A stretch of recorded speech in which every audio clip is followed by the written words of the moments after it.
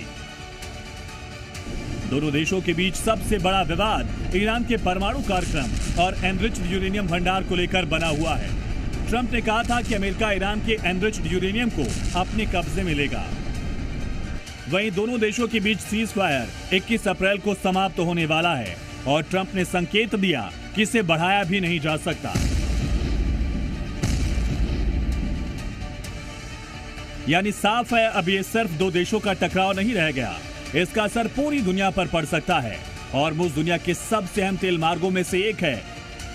यहां से रोजाना करोड़ों बैरल तेल गुजरता है। अगर ये रास्ता लंबे समय तक बंद रहता है तो वैश्विक बाजार में तेल की कीमतें आसमान छू सकती हैं। इस बीच ईरान ने साफ कर दिया कि अमेरिका के साथ शांति वार्ता के अगले दौर की कोई तारीख तय नहीं हुई और अगर हालात ऐसे ही बने रहे तो संघर्ष फिर से बढ़ सकता है, क्योंकि अमेरिकी इंटेलिजेंस के मुताबिक ईरान की ताकत अभी पूरी खत्म नहीं हुई। ईरान के पास लंबी दूरी के करीब 40% ड्रोन, 60% बैलिस्टिक और क्रूज मिसाइल लॉन्चर अब भी मौजूद है। 8 अप्रैल की सीज फायर के बाद बंकर्स और गुफाओं से 100 से ज्यादा सिस्टम फिर से बरामद किए गए। ये संकेत है कि ईरान अपने युद्धपूर्व मिसाइल भंडार का लगभग 70% तक दोबारा हासिल कर सकता है। मिडिल ईस्ट में जारी तनाव, संभावित जंग के बीच ये स्थिति आने वाले समय में शक्ति संतुलन को और ज्यादा खतरनाक बना सकती है। क्या मिडिल ईस्ट एक बार फिर बड़े युद्ध के मुहाने पर खड़ा है? क्या हॉर्मुज की खाड़ी वैश्विक संकट का नया केंद्र बनने जा रही है? फिलहाल दुनिया की नजरें इसी पर टिकी हैं। ब्यूरो रिपोर्ट, जी मीडिया।